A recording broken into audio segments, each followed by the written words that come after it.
I'm delighted to welcome you all on behalf of my department, Pulsis, and the School of Government and Society, as well as our other sponsors, a new Centre in Security Studies, and BISA are also helping us today.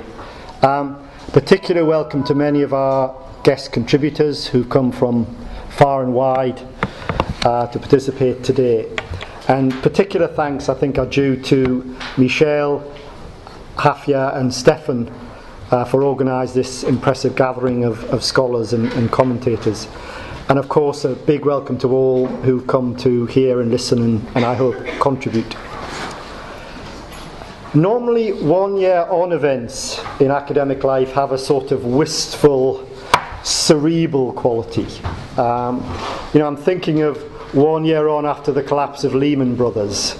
2 years after the collapse of the Berlin Wall. Major events with some significance. But few can have as wide and significant implications as the anniversary that we're debating today. It's not just of passing scholarly interest, but it literally matters of life and death. Literally matters of security and stability in one of the most significant regions of the world, both geopolitically, socially, and in terms of its impact on wider issues. Past policies of the European Union and the United States towards the Middle East and North Africa, the MENA states, have been governed by a set of assumptions which have been shattered by what's been happening since December 2010. For example, the neoliberal belief that economic development would be conducive to political reform, and this would lead to a sort of spontaneous change in economic and political conditions, has been buried, as well as with some of the authoritarian regimes that have gone with those ideas. The exclusion of large sectors of society from political participation has not necessarily meant that they've missed their appointment with modernity. The events of the Arab Spring clearly have been propelled by a broader social movement, and this seems to transcend ethnic, religious and political barriers. And there's been disparate elements of Arab society who've acted together in a kind of conventional, in one sense revolutionary fervour, to act together to reject years of perceived humiliation, oppression and maltreatment.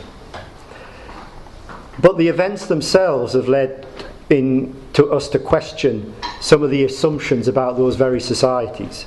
It's also led us to question the assumptions that European and US foreign policymakers have been making about how to deal with the complexity of the region.